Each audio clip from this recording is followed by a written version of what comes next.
Baik. Assalamualaikum warahmatullahi wabarakatuh. Waalaikumsalam warahmatullahi wabarakatuh. Waalaikumsalam warahmatullahi wabarakatuh. Selamat pagi anak-anak. Pagi, Bu. Pagi, Bu. Ibu. Bagaimana kabarnya hari ini? Semuanya baik ya? Alhamdulillah. Alhamdulillah. Ya. Sebelum memulai pembelajaran pada pagi hari ini, marilah kita berdoa menurut agama dan kepercayaan masing-masing. Semoga pembelajaran hari ini bisa berjalan dengan lancar dan kita semua kalian mendapatkan ilmu yang bermanfaat dan juga berkah. Berdoa dimulai.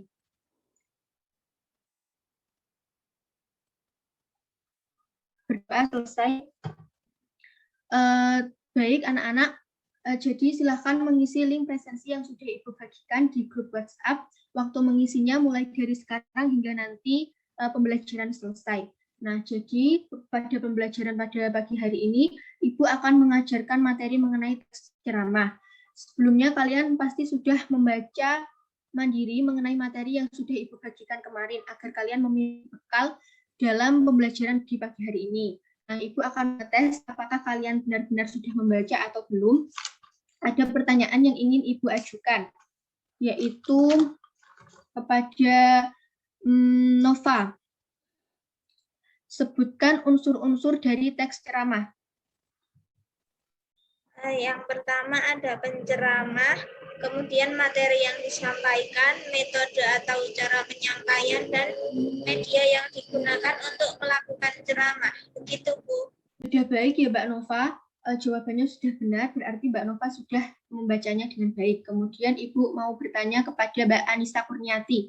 Mbak Anissa mendengar suara saya? Iya, Bu, mendengar. Jadi pertanyaan untuk Mbak Anissa, sebutkan tujuan dari teks ceramah. Iya, Bu, sebelumnya saya izin off cam ya, Bu, soalnya biasanya tidak jelas. Ya, boleh Mbak, silahkan. Ya.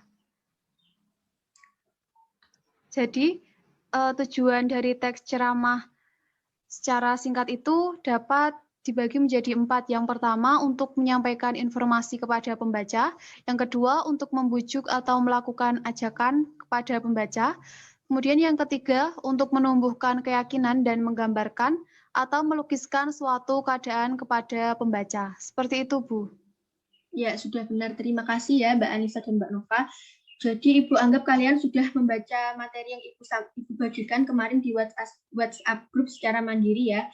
Kemudian Ibu akan menjelaskan materi di pagi hari ini mengenai teks ceramah melalui salin dia. Bentar ya.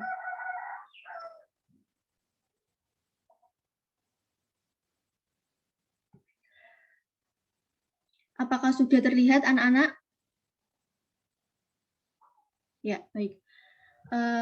Jadi, apa sih itu teks ceramah? Nah, teks ceramah itu merupakan suatu teks yang dibaca dan digunakan untuk melakukan suatu ceramah, untuk menyampaikan suatu ungkapan, pikiran, maupun ajaran-ajaran yang dapat berupa nasihat, petuah, petunjuk, ataupun kisah-kisah.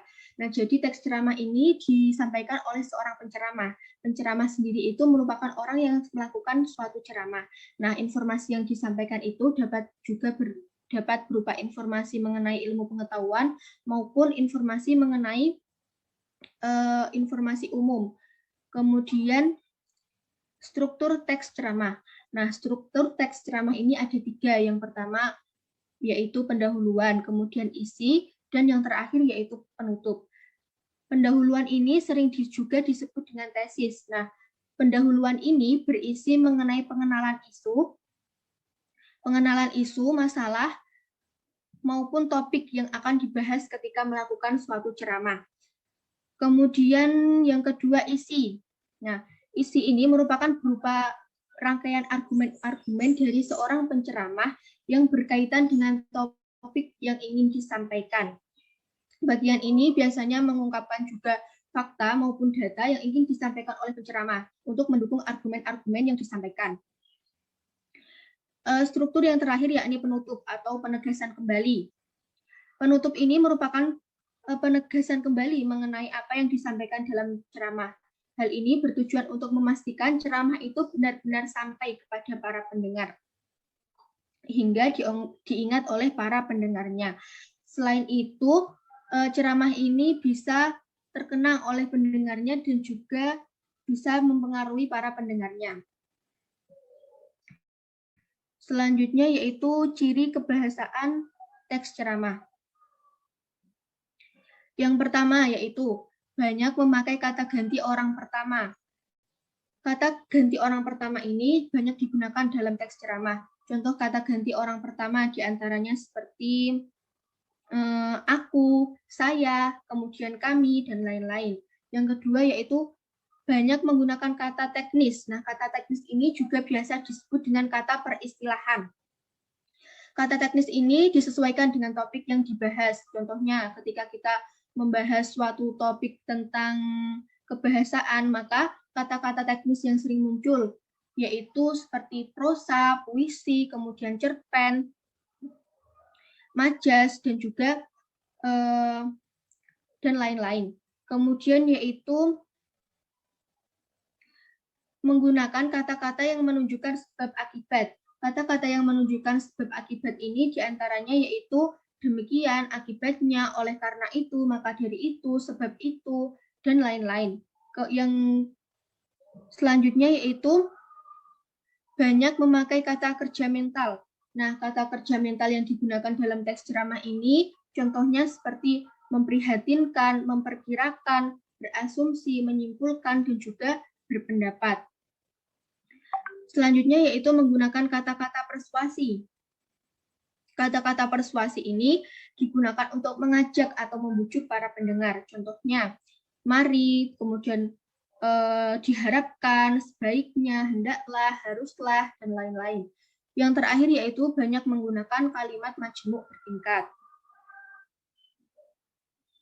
Selanjutnya yaitu ciri-ciri teks ceramah. Ciri-ciri teks ceramah yang pertama yaitu ada sesuatu yang dijelaskan atau diinformasikan. Nah, ciri yang pertama ini sudah pasti ya, tentu ada yang dijelaskan maupun diinformasikan ketika melakukan ceramah, supaya menambah pengetahuan para pendengar. Kemudian yang kedua, disampaikan oleh orang yang ahli di bidangnya atau memiliki keahlian. Nah, ceramah ini juga biasanya disampaikan oleh orang yang ahli di bidangnya. Contohnya, ketika berceramah mengenai keagamaan. Nah, orang yang ahli di bidang keagamaan pasti kan ustadz. Nah, biasanya orang yang berceramah dalam bidang keagamaan itu kan juga ustadz. Kemudian terdapat ajakan atau persuasi. Nah, ajakan atau persuasi ini bertujuan untuk mengubah sikap atau melakukan tindakan terhadap materi yang dibicarakan. Yang keempat yaitu berisi argumen mengenai topik yang dibicarakan. Yang kelima, memiliki fakta dan data yang memperkuat.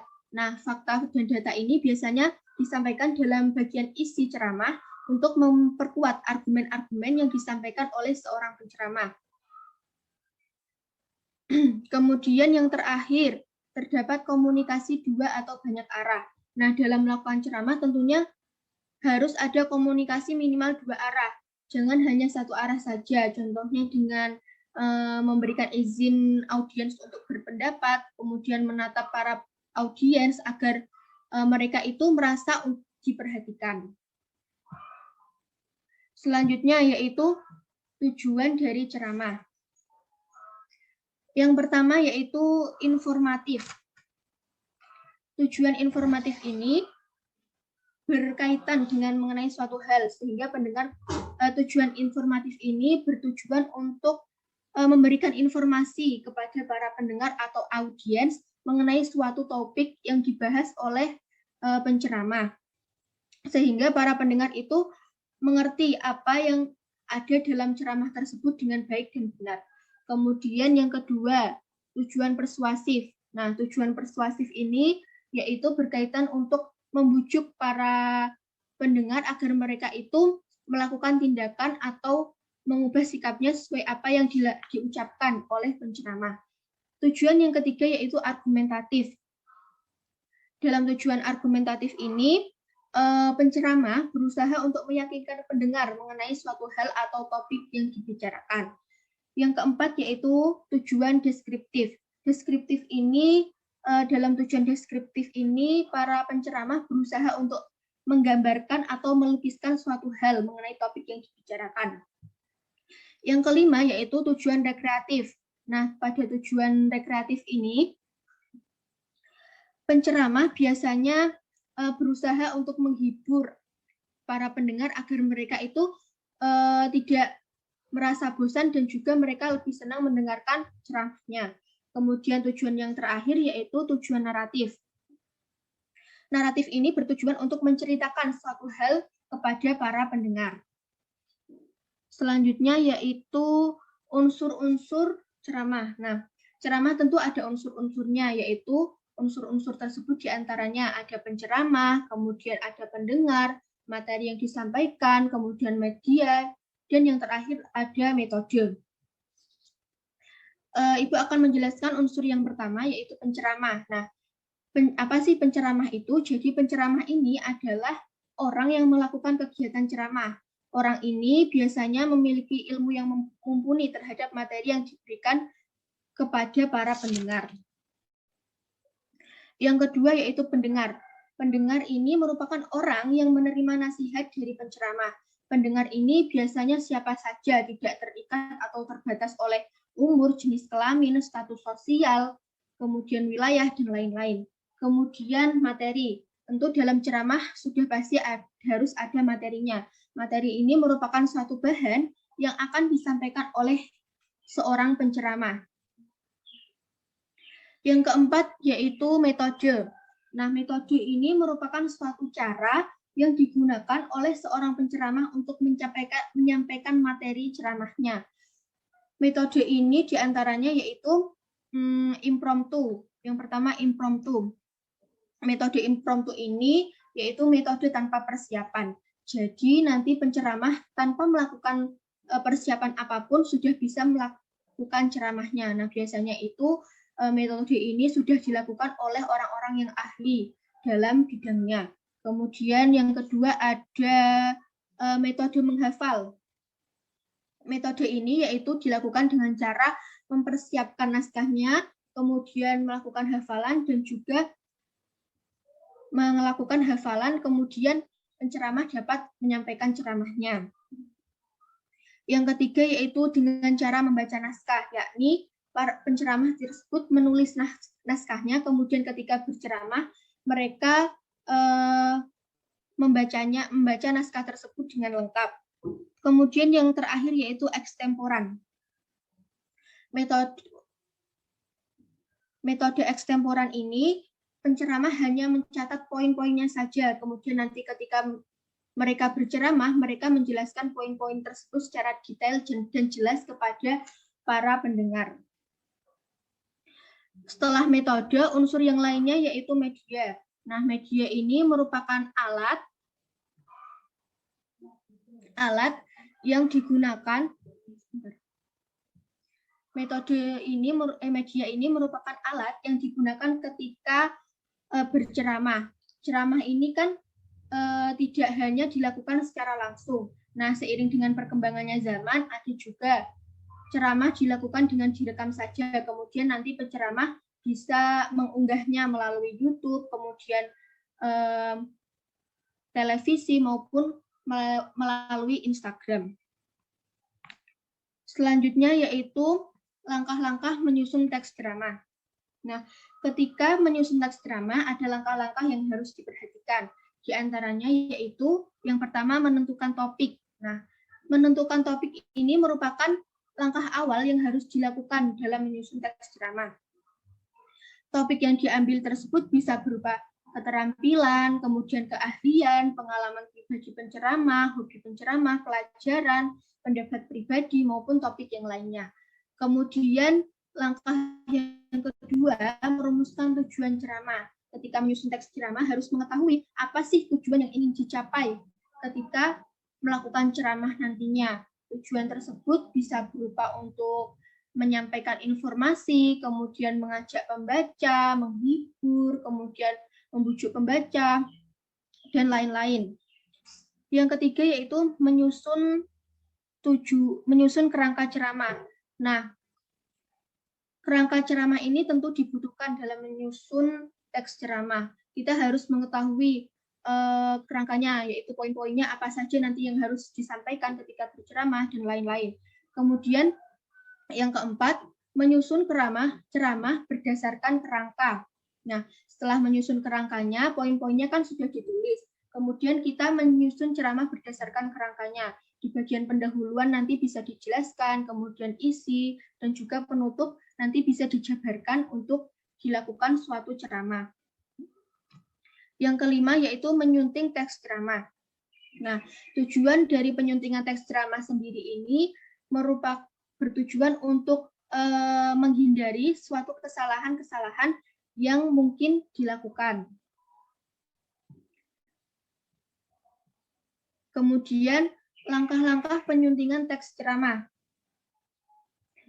Langkah yang pertama yang harus dilakukan ketika menyunting teks ceramah yaitu menulis teks ceramah. Tentu ketika ingin melakukan suatu penyuntingan, kita harus menulis terlebih dahulu teks ceramah untuk disunting. Kemudian yang kedua, menyediakan bahan-bahan pemandu penyuntingan. Nah, bahan-bahan pemandu penyuntingan itu dapat berupa PUBI, kemudian Kamus Bahasa Indonesia juga bisa untuk mengetahui mana kata-kata yang tidak efektif, kemudian yang harus diganti agar kata-kata yang digunakan lebih tepat.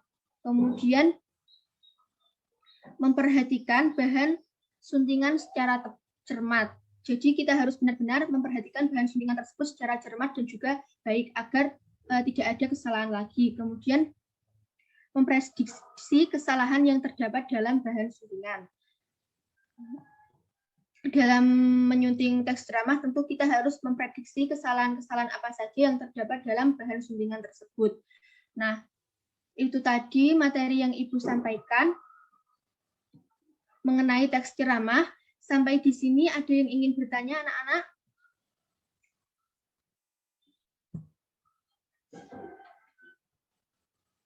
Saya, Bu. Ya, silahkan Mbak Marisa. Saya, Bu. Izin masuk, Bu. Jadi, apa saja poin-poin yang mendukung penutup dalam teks ceramah, Bu? Oh iya. Terima kasih Mbak Marisa, pertanyaannya cukup bagus. Jadi, apa saja poin-poin yang mendukung penutup dalam teks ceramah? Nah, poin-poin tersebut dapat berupa kesimpulan. Kesimpulan tersebut merupakan ringkasan mengenai apa yang sudah dibicarakan kepada para pendengar. Selain kesimpulan, poin yang mendukung bisa juga seperti ungkapan penutup, contohnya seperti permintaan maaf, kemudian diakhiri dengan salam penutup. Salam penutup ini bisa berupa dengan wassalamualaikum dan lain-lain. Ada juga yang ingin bertanya, anak-anak? Saya ingin bertanya, Bu. Ya, silahkan Aljino. Ya, saya ingin bertanya apa yang harus dipersiapkan ketika melakukan ceramah di depan umum, Bu. Terima kasih. Ya, baik. Pertanyaannya Aldino juga bagus ya. Jadi apa saja sih yang harus dilakukan sebelum memberikan ceramah di depan umum? Nah, sebelum memberikan ceramah di depan umum, tentu kita harus melakukan persiapan terlebih dahulu agar ceramah yang dilakukan lebih maksimal. Nah,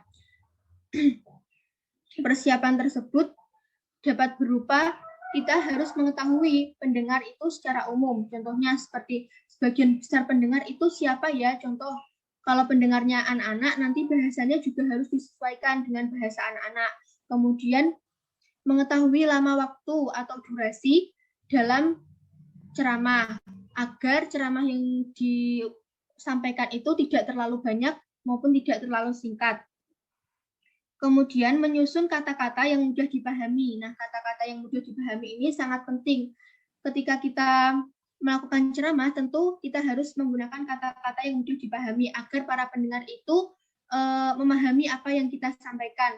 Kata-kata itu seharusnya tidak berbelit-belit dan juga harus tepat kepada para pendengar. Kemudian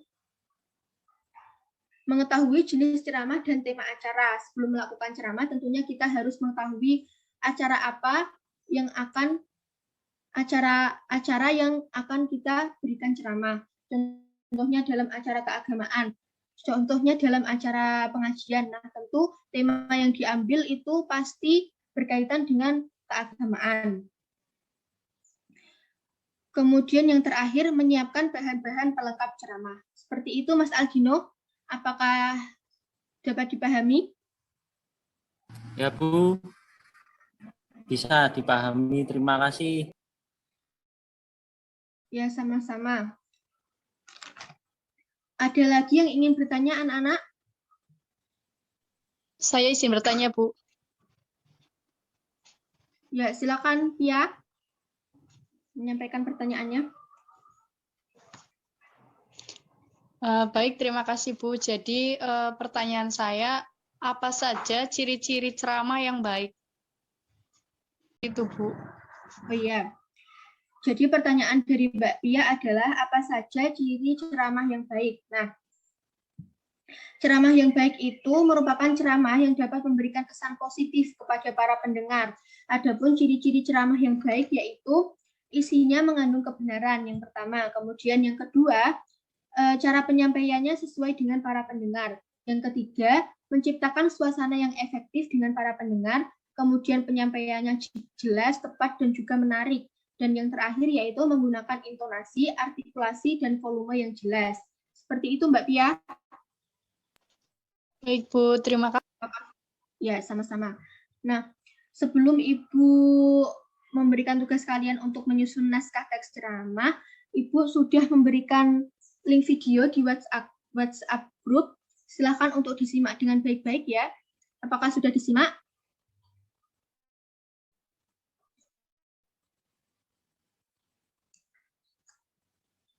Ya, sudah disimak ya anak-anak. Jadi, selanjutnya silakan kalian membentuk kelompok 2 orang untuk menyusun teks ceramah. Nanti kalian bisa membacakan di depan teman-teman kalian. Ibu beri waktu selama 10 menit. Silahkan.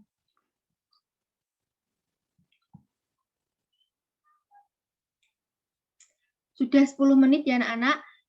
Apakah ada yang ingin membacakan teks ceramahnya? Saya, Bu. Ya, silahkan Valentino. Baik. Assalamualaikum warahmatullahi wabarakatuh. Perkenalkan, nama saya Valentino Satrio dengan nomor absen 9. Di sini saya akan membacakan teks ceramah tentang pentingnya berbahasa santun. Hadirin semuanya, pemilihan kata-kata oleh masyarakat akhir-akhir ini cenderung makin menurun kesantunannya dibandingkan dengan zaman dahulu. Hal tersebut tampak pada ungkapan-ungkapan banyak kalangan dalam menyatakan pendapat dan perasaan-perasaannya, seperti ketika berdemonstrasi ataupun rapat-rapat umum. Kata-kata mereka kasar, dalam kurung sarkastis, menyerang, dan tentu saja hal itu sangat menggores hati yang menerimanya. Fenomena tersebut menunjukkan adanya penurunan standar moral, agama, dan tata nilai yang berlaku dalam masyarakat itu. Ketidaksantunan berkaitan pula dengan rendahnya penghayatan masyarakat terhadap budayanya. Sebab kesantunan berbahasa itu tidak hanya berkaitan dengan ketepatan dalam pemilihan kata ataupun kalimat. Kesantunan juga berkaitan pula dengan adat pergaulan yang berlaku dalam masyarakat. Berbahasa santun seharusnya sudah menjadi suatu tradisi yang dimiliki oleh setiap orang sejak kecil. Anak perlu dibina dan dididik berbahasa santun. Apabila dibiarkan, tidak mustahil rasa kesantunan itu akan hilang, sehingga anak itu kemudian menjadi orang yang arogan, kasar, dan kering dari nilai-nilai etika dan agama. Tentu saja kondisi itu tidak diharapkan oleh orang tua ataupun masyarakat manapun. Sekian dan terima kasih. Terima kasih Mas Valentino atas pembacaan teks naskahnya. Sudah cukup baik, strukturnya juga sudah lengkap ya, namun intonasi dan artikulasinya harus lebih diperhatikan lagi. Kemudian Ibu akan menyampaikan kesimpulan mengenai pembelajaran di pagi hari ini. Nah, teks ceramah merupakan suatu teks yang dibaca dan digunakan untuk melakukan suatu ceramah, untuk menyampaikan suatu ungkapan, nasihat, maupun petuah. yang strukturnya terdiri dari pendahuluan, isi, penutup, dan juga penutup. Nah, tujuan dari ceramah itu umumnya yaitu untuk menyampaikan suatu informasi, kemudian membujuk atau melakukan ajakan, menumbuhkan keyakinan, menggambarkan, atau melukiskan suatu hal atau topik kepada para pendengar. Nah, kesimpulan untuk pelaksanaan pembelajaran di pagi hari ini, kalian sudah aktif mengikuti pembelajaran, Ibu sangat mengapresiasi, kalau bisa lebih ditingkatkan kembali. Kemudian, untuk materi pembelajaran minggu depan masih mengenai teks ceramah, nanti setiap kelompok bisa melanjutkan seperti Mas Valentino tadi ya, membacakan teks ceramah di depan para teman-temannya. Kemudian sekian pembelajaran di pagi hari ini. Ibu mohon maaf apabila ada kesalahan, tetap semangat belajar walaupun di masa pandemi. Semoga kalian sehat selalu. Wassalamualaikum warahmatullahi wabarakatuh.